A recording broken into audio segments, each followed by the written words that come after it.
হরে কৃষ্ণ। জগন্নাথের লীলা কথাতে আপনাদের সকলকে স্বাগতম।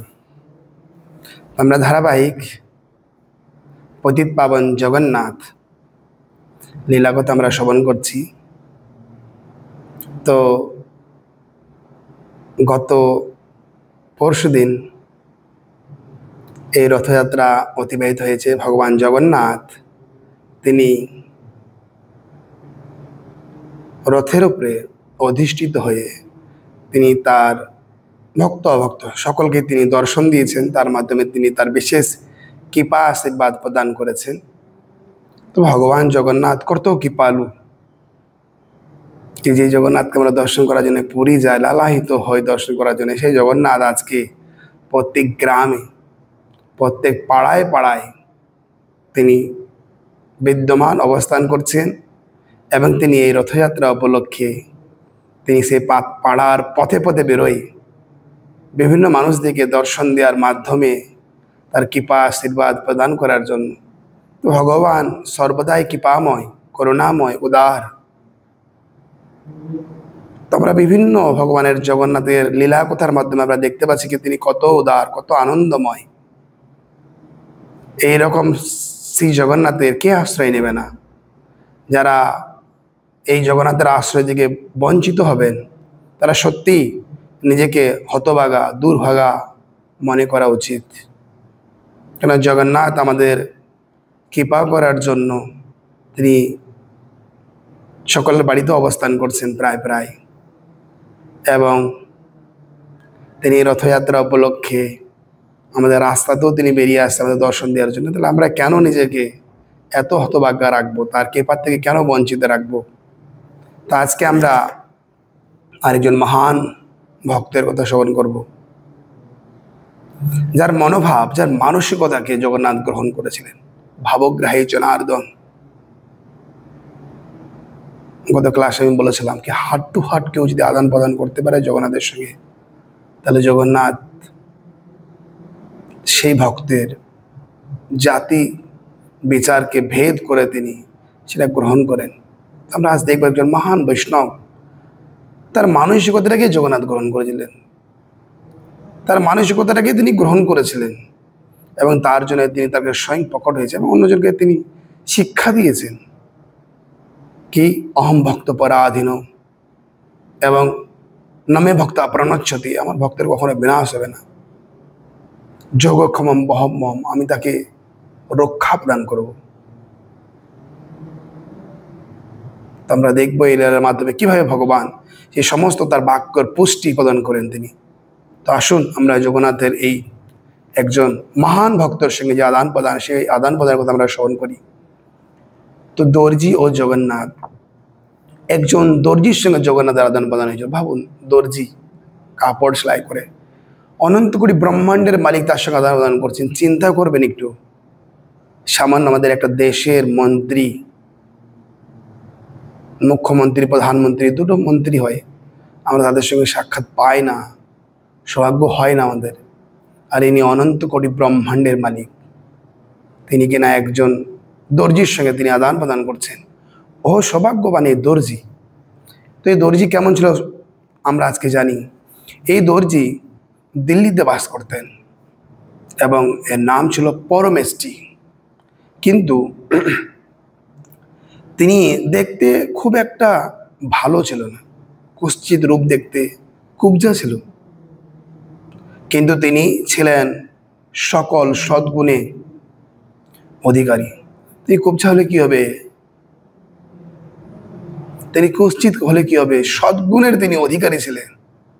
সদ্গুণ আমাদের হৃদয়ে থাকা কত দুষ্কর, এটা আমরা কম বেশি সকলেই জানি কি কলিযুগের মানুষ আমাদের দশা কি।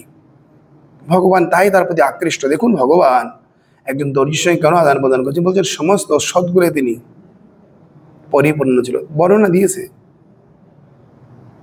বলছেন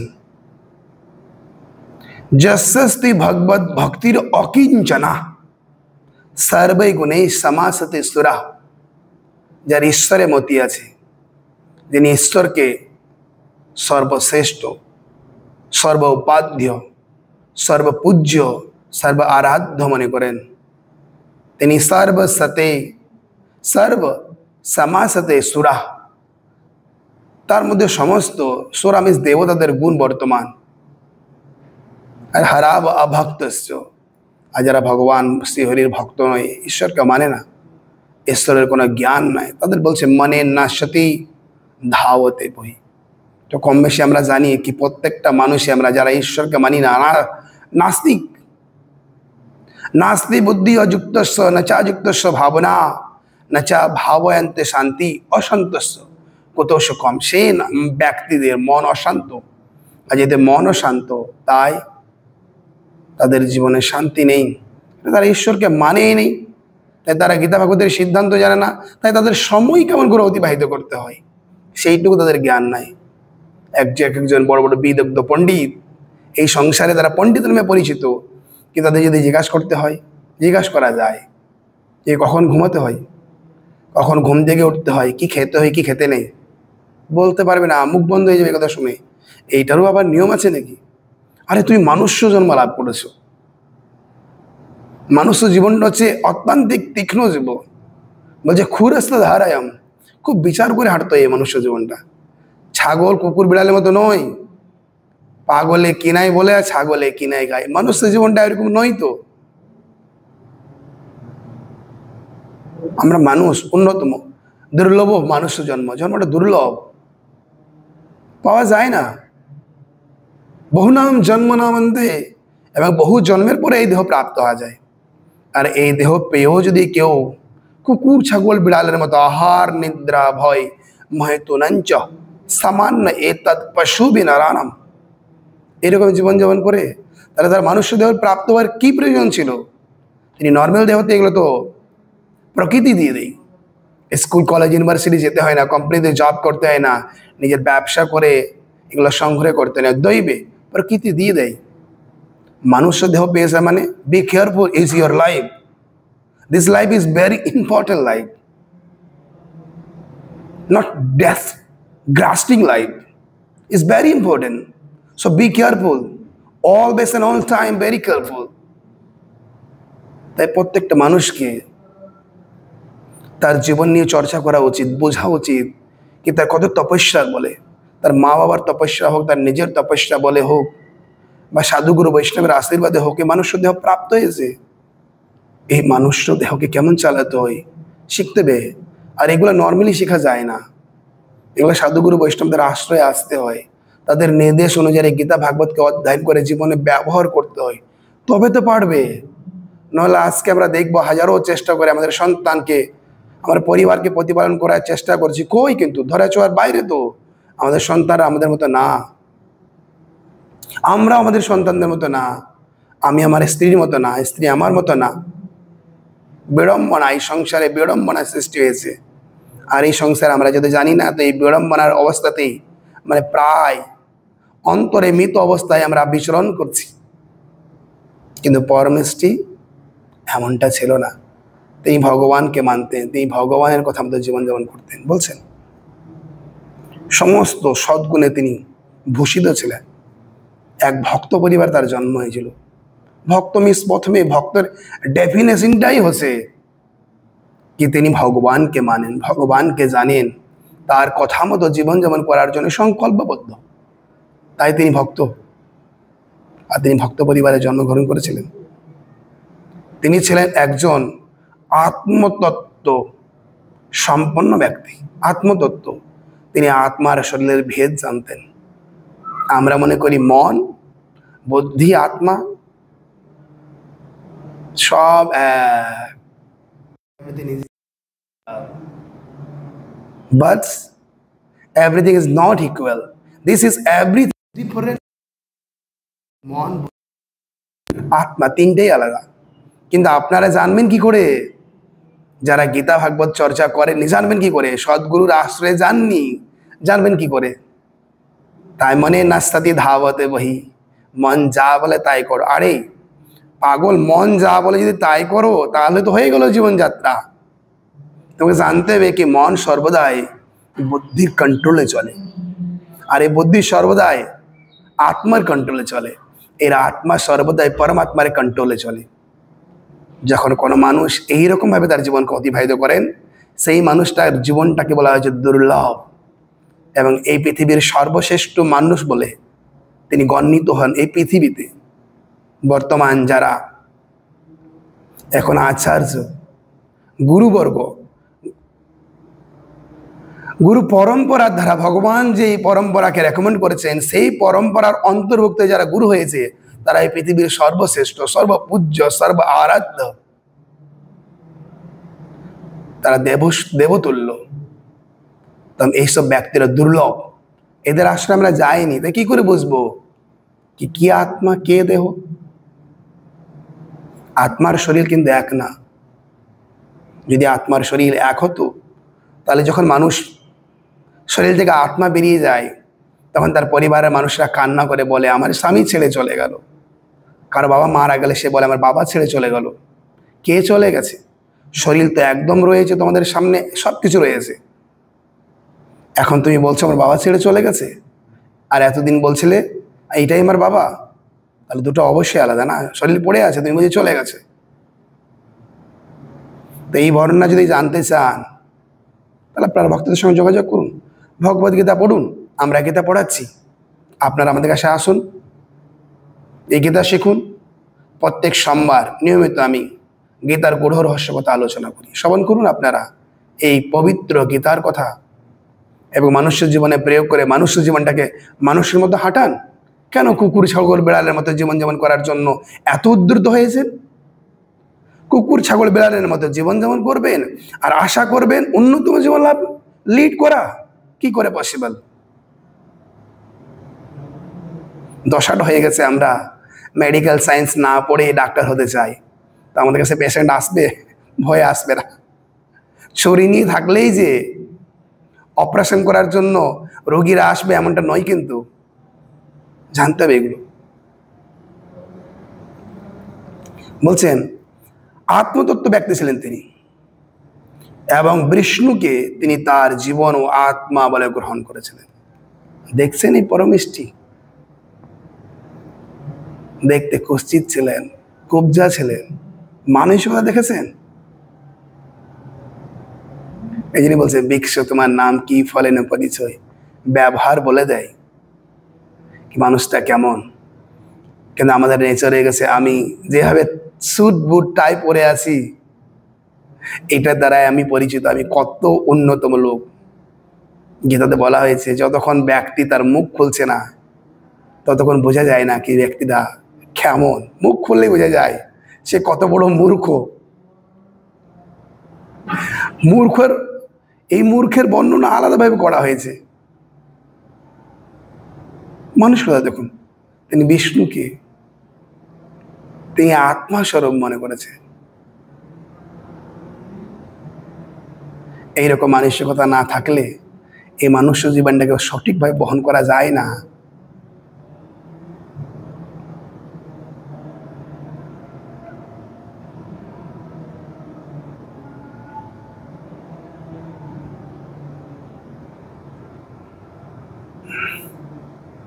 বলছেন তিনি ছিলেন সকল ইন্দ্রিয়ের উপর তার নিয়ন্ত্রণ ছিল, এবং তার ইন্দ্রিয় চক্ষু, কর্ণ, জিহ্বা, নাসিকা, ত্বক এগুলোর প্রতি তিনি কন্ট্রোল রাখতেন। কন্ট্রোল আমাদের নেই, কিন্তু এই চোখ দিয়ে কি দর্শন করতে হয় আমরা জানি না, কান দিয়ে কি শ্রবণ করতে হয়, জিভ দিয়ে কি স্বাদ নিতে হয়, মুখ দিয়ে কি বলতে হয়, এই স্পর্শ ইন্দ্রিয় দিয়ে কি করতে আমাদের জানা নাই। এগুলো আমি একটা বর্ণনা করলে সময় লাগবে, তাই আপনারা এই বর্ণনা ধারাবাহিক নিয়মিত শোনার জন্য আপনারা যান আমার এই ইউটিউবের চ্যানেলের গীতার গূঢ় রহস্য কথা, সেখানে আপনারা যোগদান করুন। সোমবারে আসুন, আমরা এই গীতার থেকে এগুলো আলোচনা করব। ভগবান অর্জুনকে কেন্দ্র করে সারা জগৎকে এই সমস্ত শিক্ষা দিয়েছেন। আমাদের দশা হচ্ছে আমরা যেই পরিস্থিতিতে আছি বেটার আছি, ভালো আছি। কখনো যদি কারো ফিল হয় কি আমি আমার দশাতে ভালো নেই, তখন তো সেই সদ্গুরুর আশ্রয়ে যায়, তখন তো সে মানুষ জীবন খুঁজে পায়।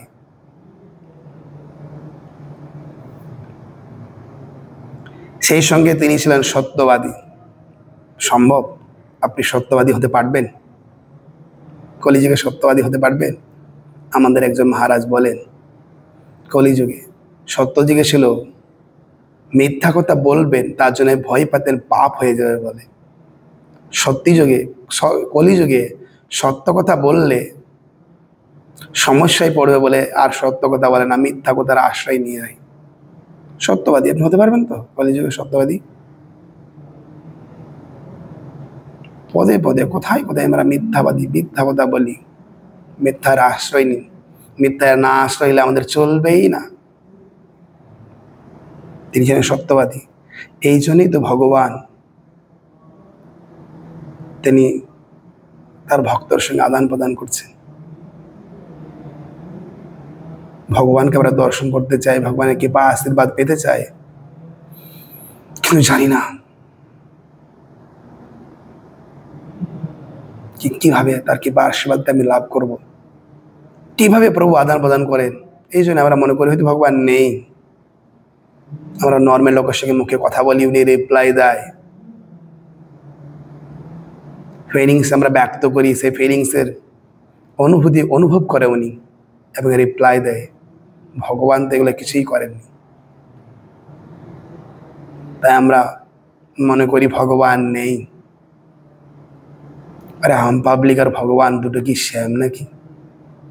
আপনি যদি আপনার ফিলিংস ব্যক্ত করতে চান এখন নরেন্দ্র মোদীর সঙ্গে, নরেন্দ্র মোদীকে আপনার ফিলিংস ব্যক্ত শোনার জন্য অপেক্ষায় থাকবে? হ্যাঁ, কিন্তু নরেন্দ্র মোদী আবার কারো ফিলিংস শোনে এবং রেসপন্সও করে। সেই জায়গায় তোমাকে পৌঁছাতে হবে, তাই না? ঠিক কীভাবে ভগবান শুনবে না কেন? ভগবান সেই ফিলিংসের আদান প্রদান করবে না কেন? তোমাকে সেই জায়গায় পৌঁছাতে হবে। তুমি কি সেই জায়গায় পৌঁছেছো? কি তুমি ভগবানকে ক্লেম করছো?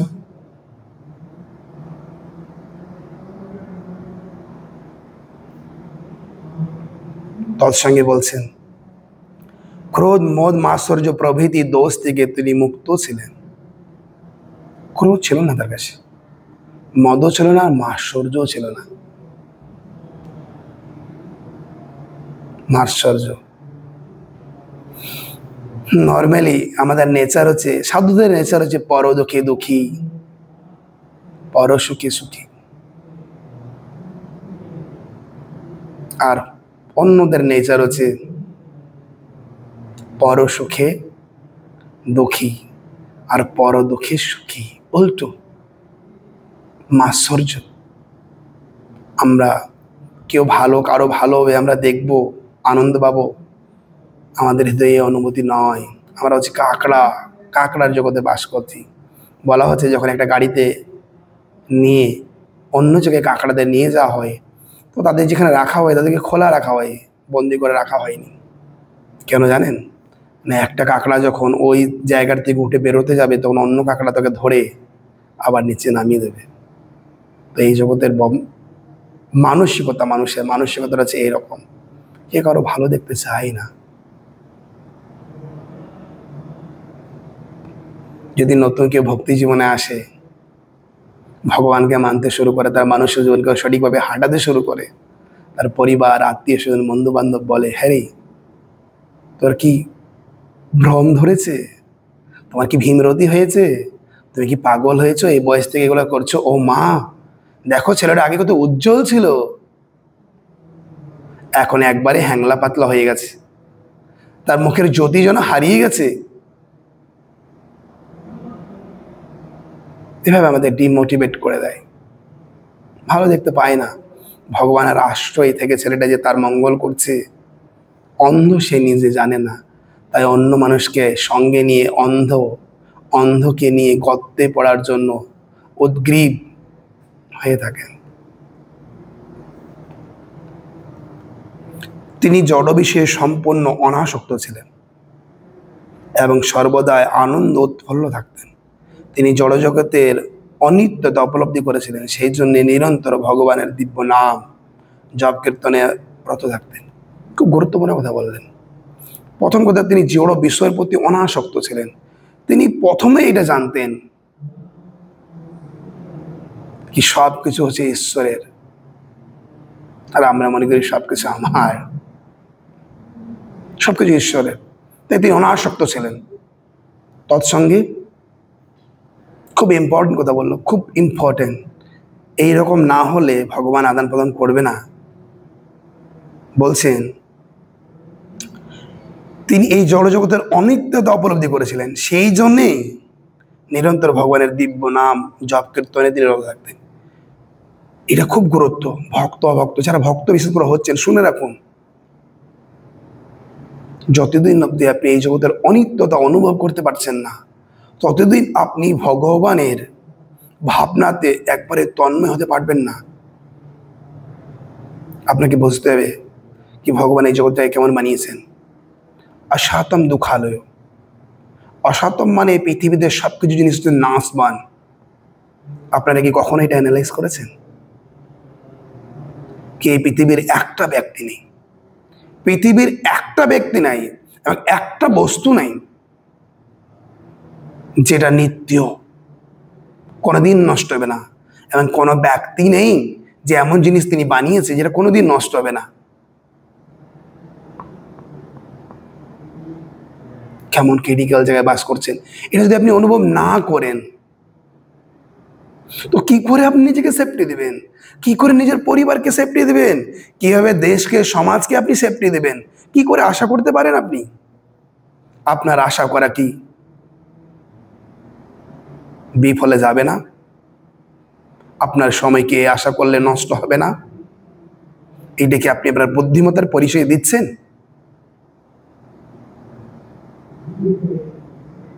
বানানোওয়ালা তিনি বলছেন অসাতম দুঃখালয়,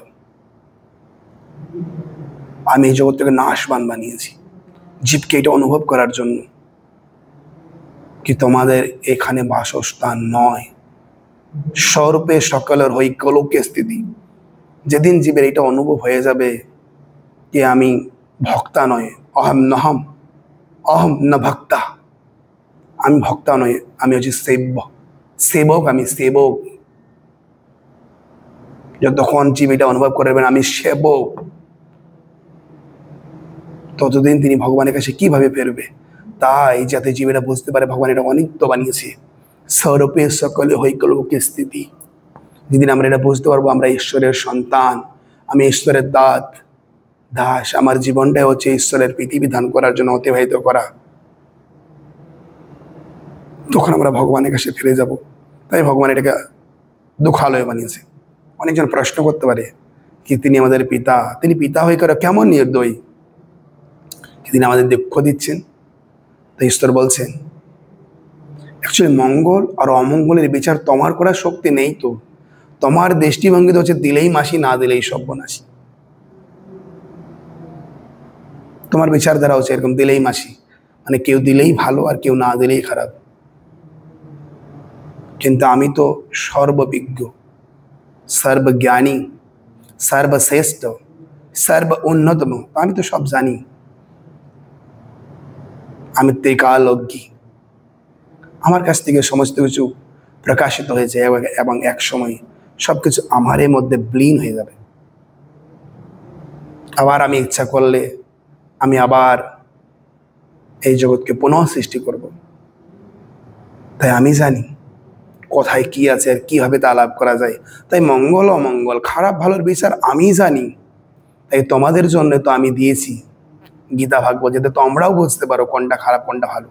কিন্তু আমরা গীতা ভাগবত পড়বে না আর বিচার করবে এটা ভালো এটা খারাপ, মিলবে না তো এই জগতের সঙ্গে। কারণ এই জগতের যা ব্যক্তিরা রয়েছে তারা কিন্তু এই জগৎটা বানায়নি এবং তারা চালাচ্ছে না জগৎটাকে, চালাচ্ছি তো আমি। মায়া অধ্যক্ষেন প্রকৃতি সয়দেশো চরাচরম,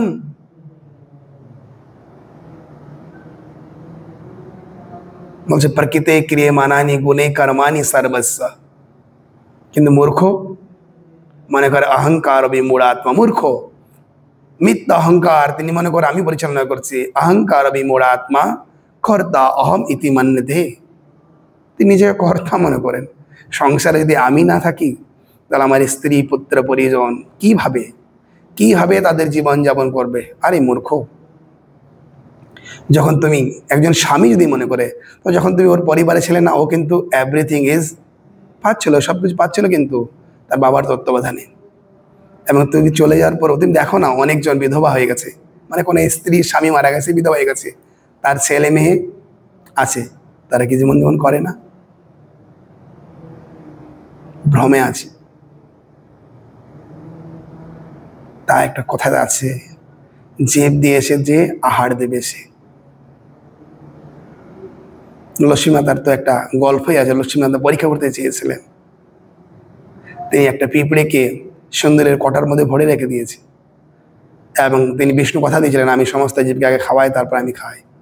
তো তিনি সেই তার কথাকে মিথ্যাই প্রমাণিত করার জন্য এই লীলা তিনি করেছিলেন। বিষ্ণুকে খাবার দেওয়ার বলে, বাবু স্বামী, আপনি সবাইকে খেতে দিয়েছেন? বলছে, হ্যাঁ প্রিয়, আমি সবাইকে খাইয়েই খাই। না প্রভু, আমি আপনাকে দেখাচ্ছি। যে কৌটো খুলে দেখে, ওই পিঁপড়ে একটা চিনির উপরে বসে খাচ্ছে।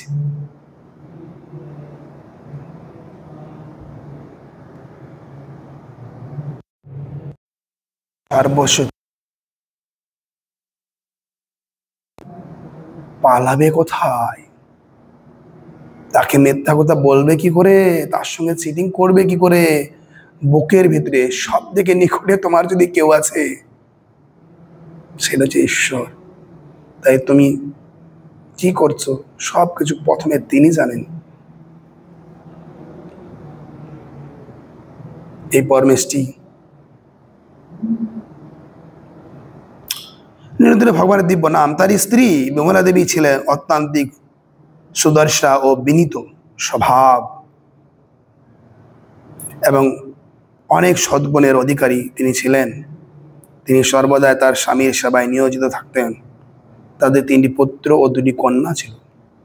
তার স্ত্রীও ছিল, যেমন তিনি ভগবানের ভক্ত, তো তার স্ত্রীও ছিল তার মতো। এই পরমেশটি তিনি দর্জির কাছে এতই দক্ষতা লাভ করেছিলেন কি তখনকার মুসলমান বাদশাহ তিনিও তার কাছ থেকেই তার সমস্ত যে কাপড়ের কাজ করাতেন। একদিন তিনি হীরা মণিমুক্তা সমন্বিত একটা কাপড় দেয়, আর স্বর্ণ সুতো দিয়ে ওকে বলেন দর্জিকে, কি তুমি আমার জন্য 2টো বালিশ বানিয়ে দাও। এটা তুমি যত সুন্দর করে বানাতে পারবে, আমি তোমাকে সেইভাবে উপহার দেব।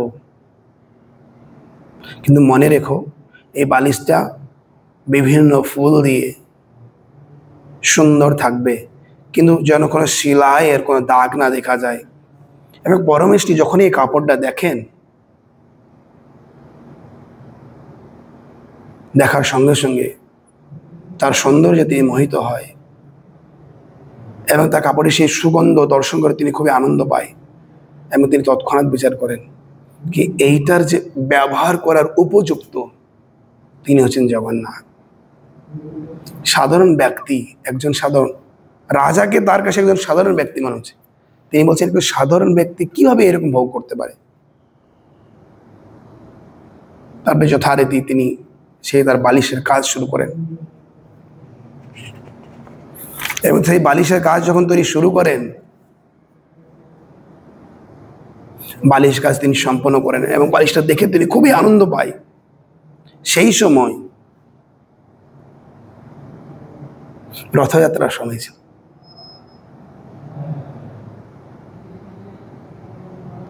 জগন্নাথপুরীতে আজকে রথযাত্রা হয়। ভগবান জগন্নাথকে বলছেন 14 ভুবন থেকে ভক্তরা তার এই রথযাত্রার মহামহোৎসব দর্শন করতে। 14 ভুবন থেকে বর্ণনা আছে এখনো প্রায় 20 লক্ষ, যারা বর্তমান এই যে 27 তারিখে রথযাত্রা হলো, আপনার রথযাত্রায় ভিডিও দেখবেন, মানুষ দেখে আপনারা চমকে যাবেন, মানে পা ফেলার জায়গা নেই। তো এই পরমেশটি এই রথযাত্রায় ভগবান রথে ওঠার আগে পাণ্ডু বিজয়া বলে একটা প্রোগ্রাম হয়, সেইটাকে পরমেশটি তিনি তার নেত্র মুদ্রিত করে তিনি ধ্যানগ্রস্ত হন, এবং তিনি দেখেন কি রথযাত্রায় জগন্নাথকে যখন বাইরে বার করা হচ্ছে, তিনি ধ্যানে দেখছেন কি সেখানে জাতি কোনো ভেদ নাই, সমস্ত ক্যাটাগরির লোকেরা সেখানে আছে জগন্নাথকে দর্শন করার জন্য, পাণ্ডু বিজয়ের জন্য, রথে তোলার জন্য, পাণ্ডু বিজয় করার মাধ্যমে রথে তোলার জন্য জগন্নাথকে বলদেব সুভদ্রার মানিকে বার করে নিয়ে আনা হচ্ছে। তিনি ধ্যানে দেখছেন সব লোকেরা ঢাক, ঢোল, মৃদঙ্গ, করতাল, ঝাম্পুর শব্দ, দিব্য পরিবেশ সৃষ্টি হয়েছে। লোকের মুখে একটা কেউ হাত জোড় করে প্রণাম করে আছে, কারো চোখ থেকে ঝরঝর করে জল পড়ছে, কেউ ভাবুক হয়ে গেছে, কেউ মনের আনন্দে স্মাইল দিয়ে হাসছে, নাচছে। বিভিন্ন মানুষের দৃশ্য তিনি নিজের চোখে দর্শন করছেন। এবং জগন্নাথকে যখন বার করছে, প্রথমে বার করে একটা বালিশের মধ্যে রাখছেন, বিশাল বড় বালিশ। জগন্নাথ হাট্টা কাট্টা, আবার যখন এক জায়গার থেকে তুলে আবার একটা জায়গায় রাখা হচ্ছে, আরেকটা বালিশে রাখা হচ্ছে। এভাবে পর্যায়ক্রমে রথের দিকে নিয়ে যাওয়া হচ্ছে। পরমেষ্ঠী দেখেন হঠাৎ একটা বালিশ জগন্নাথকে রাখার সঙ্গে সঙ্গে একটা বালিশ ফেটে যায়। তখন পরমেষ্ঠী বুঝতে পারে কি প্রভুর আরেকটা বালিশের প্রয়োজন আছে। পরমেষ্ঠী তখন একদম ওই মনে হচ্ছে তিনি কি জগন্নাথের যে প্রোগ্রাম পাণ্ডবিজা হচ্ছে সেইখানে তিনি বিদ্যমান, এবং তিনি তৎক্ষণাৎ তার হাত থেকে নিয়ে জগন্নাথকে সেই বালিশ দেয় এবং জগন্নাথ সেটা গ্রহণ করেন। এবং সেই পাণ্ডবিজা করতে করতে জগন্নাথকে সে রথে তোলা হয়।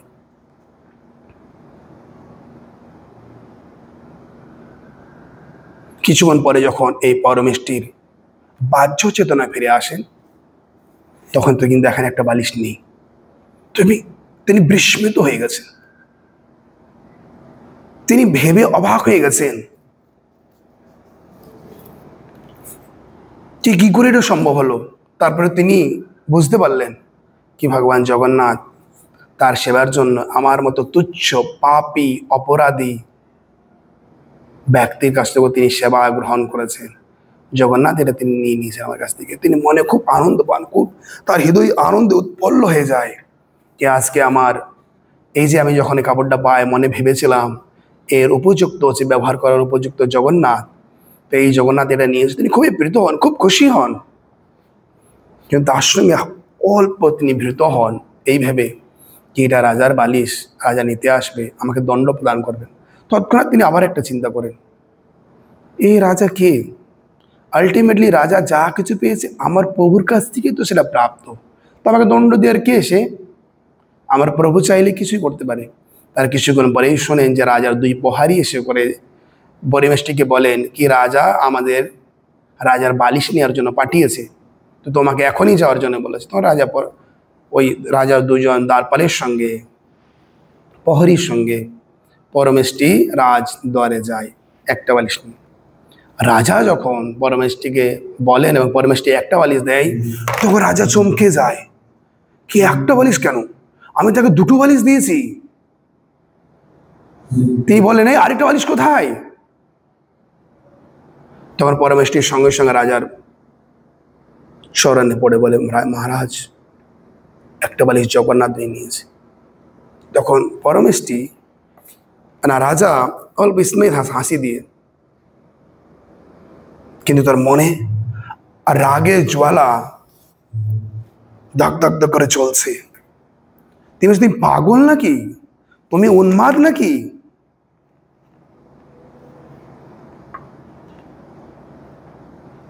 তুমি পাগল, তুমি উন্মাদ? তুমি বলছি জগন্নাথ তোমার ওটা নিয়ে নিয়েছে। জগন্নাথ এই দিল্লি থেকে পুরী হচ্ছে এত দূরত্ব, তিনি এলো কি করে দিনের দিন আর নিয়ে চলে গেল? তেনার কি হাত এত লম্বা লম্বা নাকি? রেগে একদম মেরে ফেলবে।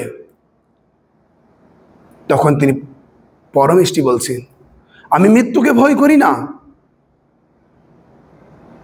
আপনার যা দণ্ড দিন আমাকে দণ্ড দেন, কিন্তু আমি আমার প্রভুর মহিমা আপনাকে শোনাচ্ছি। তিনি হচ্ছে অনন্ত কোটি ব্রহ্মাণ্ডের মালিক। তিনি বর্তমান দারু বিগ্রহ রূপে নীলগিরিতে তিনি অবস্থান করছেন পুরীতে। তিনি অনন্ত কোটি ব্রহ্মাণ্ডের মালিক, তিনি নীলাচলপতি, তোর সমস্ত ব্রহ্মাণ্ড তার, তিনি সবকিছুই করতে পারেন। তখন রাজা বলছেন আমি তোমাকে মজা দেখাচ্ছি, কিভাবে তোমার প্রভু তোমাকে রক্ষা করে আমি দেখব। রাজা বলছেন, রাজা যখন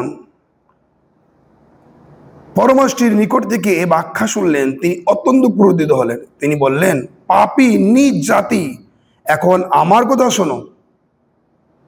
তুমি অনেক বকবক করলে, অনেক কিছু বললে তোমার প্রভুকে নিয়ে। তিনি মুসলমান ছিলেন। তিনি বলছে, আমার কথা শোনো। আমার কোনো ভক্তিভাব নেই, আমার কোনো ভক্তিভাব নেই, অথচ তুমি ভাব আর ভক্তিতে আপ্লুত। এখন আমি তোমাকে মৃত্যুদণ্ড দেব, তুমি তখন তোমার ইষ্টদেবকে স্মরণ করতে পারবে। দেখব কিভাবে তোমার প্রভু তোমাকে রক্ষা করতে পারে। বাদশাহ তার লোকদের আদেশ দিলেন, এই লোকটিকে গ্রেপ্তার করা, এই কুবজাকে কারাগারে নিয়ে গিয়ে দড়ি দিয়ে বাঁধো ও শিকল দিয়ে তার পাকে বন্ধন করে তাকে মারো। তাকে খুব মেরেছে এবং তাকে কোনো খাবার দিবে না, সে যেন না খেয়ে খেয়ে মরে যায়। দেখা যাক কিভাবে ওর প্রভু ওকে বাঁচায়। পরমেষ্টিকে ধরে তুলে নিয়ে যাওয়া হলো এবং কারাগারে নিক্ষেপ করা হলো। কারাগারে নিক্ষেপ করে দিয়েছে। দেখতে চায় জগন্নাথকে পরীক্ষা করতে যাচ্ছেন, তখন এই পরমেষ্টি প্রার্থনা করছে। পরমেষ্টি বলছেন, হে জগন্নাথ। পরমেষ্টি জগন্নাথের কাছে প্রার্থনা করতে শুরু করলেন, হে ভাবগ্রাহী, দয়া করে আমাকে রক্ষা করো। হে মঙ্গল, হে কমল চরণ, দয়া করে আমাকে রক্ষা করো। হে জগৎ কারণ, আমাকে রক্ষা করো। হে রক্ষাকর্তা চক্রপাণি, তুমি দ্রৌপদী এবং হস্তিকুলের রাজা গজেন্দ্রকে তাদের ঘোর সংকটকালে রক্ষা করেছিলেন। হে রাম ধনুর্ধর হরি, হে কৃপাসিন্ধু, হে বাঞ্ছা কল্পতরু, হে দীননাথ, হে দীন জনবন্ধু, হে শীত বালকর, হে নীলাচলনাথ, হে রঞ্জন নয়ন, হে ঘোর বিপদনাশক, হে প্রহ্লাদ উদ্ধারক, হে হিরণ্য উদ্বিগ্ন বিদায়ক, হে গিরি গবরধারী। এইসব বলে তিনি কি করছেন? প্রার্থনা করছেন। তিনি বলছেন কি, দেবাদি মহাদেব এবং ব্রহ্মা নিয়ত তোমার পাদপদ্মে ধ্যান করেন। তোমার মহিমা অনন্ত। আমার মতো একজন ক্ষুদ্র হতভাগ্য কিভাবে তোমার সকল মহিমা জানবে? কিভাবে আমি তোমার ভাব বুঝতে পারবো? যোগীদেরও তুমি দুর্লভ। এই জগৎ তোমার ক্রিয়াক্ষেত্র, তোমার খেলা। কৃপা করে এই মুসলিম বাদশাহের নিকট থেকে আমাকে রক্ষা করো। তুমি আমাকে নিয়ে যা ইচ্ছা করতে পারো, কেননা কোনো কিছুর উপর আমার নিয়ন্ত্রণ নয়। বলছেন, এইভাবে প্রার্থনা করতে শুরু করেন এবং এইভাবে প্রার্থনা করতে করতে করতে তিনি ভগবানের পবিত্র দিব্য নাম করতে শুরু করেন। হরে কৃষ্ণা কৃষ্ণা কৃষ্ণা হরে হরে, হরে রাম রাম রাম হরে হরে। এই ভগবানের দিব্য পবিত্র তিনি নাম করতে শুরু করেন এবং পর্যায়ক্রমে তিনি নিদ্রিত হন এবং ভগবান সেই জগন্নাথপুরী থেকে, তিনি নীলাদ্রি থেকে ভগবান আসেন এই বাদশাহ রাজদুয়ারে এবং যেখানে এই পরমেষ্টিকে রাখা হয়েছিল সেখানে তিনি প্রবেশ করেন। পরমেষ্টিকে দেখার সঙ্গে সঙ্গে তার দিব্য দৃষ্টি, তার করুণাময় কটাক্ষর দ্বারা পরমেষ্টির তার সমস্ত বন্ধন ছিন্ন হয় এবং তিনি শীতলতা অনুভব করেন এবং তিনি চোখ খুলে দেখেন কি তার প্রভু তার সচক্ষে দাঁড়িয়ে আছেন সামনে। তিনি খুবই আনন্দ পান এবং প্রভু তার সঙ্গে কিছু বার্তালাপ করে, হে পরমেষ্টি, তুমি তো উদ্বিগ্ন হও না। আমি থাকতে আমার ভক্তের কখনো কোনো অসুবিধা হতে দেব না। যতদিন আমি আছি, আমার সুদর্শন চক্র আছে, আমি আমার ভক্তর কোনোভাবে অন্যাষ্টি হতে দেব না। তুমি চিন্তা করো না। এবং তার দুটো পাদ চরণ তার মাথায় দিলেন এবং দেবতার উপর থেকে সেই পরমেষ্টির গুণকীর্তন করতে শুরু করলেন কি, আমরাও যার চরণ লাভ করতে পারিনি, সেই কে এই এত সৌভাগ্যবান ব্যক্তি যিনি ভগবানের পাদ পদ্মতের চরণে তার মস্তকে লাভ করেছেন, তার গুণকীর্তন করতে শুরু করেন। এবং তৎসঙ্গে তিনি কি করলেন না, তিনি এই বাদশার কাছে ভগবান গেলেন। তখন বাদশাহ মাঝ রাত্রিতে নিদ্রাগ্রস্ত। বাদশাহকে গিয়ে তিনি বললেন কি, কে তুমি? আজ তুমি রাজা হয়েছো, যা কিছু পেয়েছো ওগুলো সব আমার, তুমি জানো না আমি অনন্ত কোটি ব্রহ্মাণ্ডের মালিক? তিনি কি করেছে?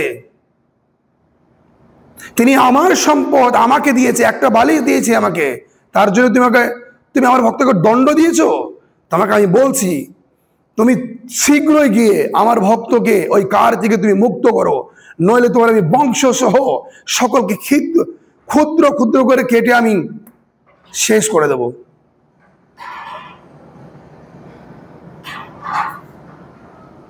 তৎসঙ্গে তিনি চাবুক নিয়ে সে বাদশাকে এত পিটিয়েছে কি বাদশা ক্লান্ত।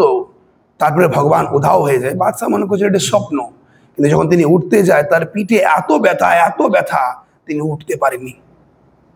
তার প্রহরের দিকে ডেকে তিনি যেন তার প্রকারণে সেখান থেকে উঠে গিয়ে দেখেন ওই পরমেশটি তার কুবজা আর ভাব নেই, তিনি দিব্য রূপ প্রাপ্ত হয়েছে, তার মুখ থেকে জ্যোতি বেরোচ্ছে এবং তিনি ভগবানের দিব্য পবিত্র নাম করছেন। তিনি তৎক্ষণ কারাগার খুলে তার চরণে গিয়ে পতিত হন। হে মহান বৈষ্ণব, আপনি আমাকে ক্ষমা করুন, আপনার চরণে আমার অপরাধ হয়েছে, আমাকে মার্জন করুন। তৎসঙ্গে আপনি আমাদের বংশের কুলগুরু, আমাদের বংশের আপনি কুলগুরু হন, আমাদের উদ্ধার করুন। তারপরে পরমেশটি ইনাদের পরবর্তীকালে কুলগুরি হয়ে উদ্ধার পায়। তো ভগবান করুণাময়, কিভাবে তিনি তার ভক্তকে যে রক্ষা করেন, ভক্তের কোন ভাব যে গ্রহণ করেন বোঝা দায়। তো আপনারা এই ভগবানের অত্যন্তিক করুণাময় লীলা কথা শুধু আপনাদের মধ্যে সীমাবদ্ধ রাখবেন না, আপনারা এটা সারা জগতে ছড়িয়ে দেন।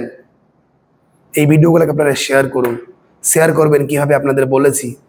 আপনারা আপনাদের এই ভিডিওটাকে শেয়ার করবেন স্ট্যাটাসে, আপনার স্ট্যাটাসে নিয়ে যাবেন, স্ট্যাটাসে লোক দেখবে, তারা জগন্নাথের কৃপা আশীর্বাদ লাভ করবে। ফেসবুকে নিয়ে যান, আপনারা ফেসবুকের স্টোরিতে দেন।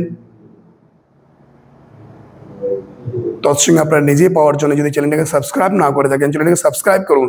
সাবস্ক্রাইব করে অল বটনটাকে আপনারা টিপে দেন, তাহলে কি হবে, আপনারা ভিডিওগুলো নিয়মিত পাবেন। এবং আমাদেরকে উৎসাহ প্রদান করার জন্য এই ভিডিওগুলোকে আপনারা লাইক করুন আর নিয়মিত আপনারা এই জগন্নাথের কথা শ্রবণ করুন। হরে কৃষ্ণা, জয় জগন্নাথ।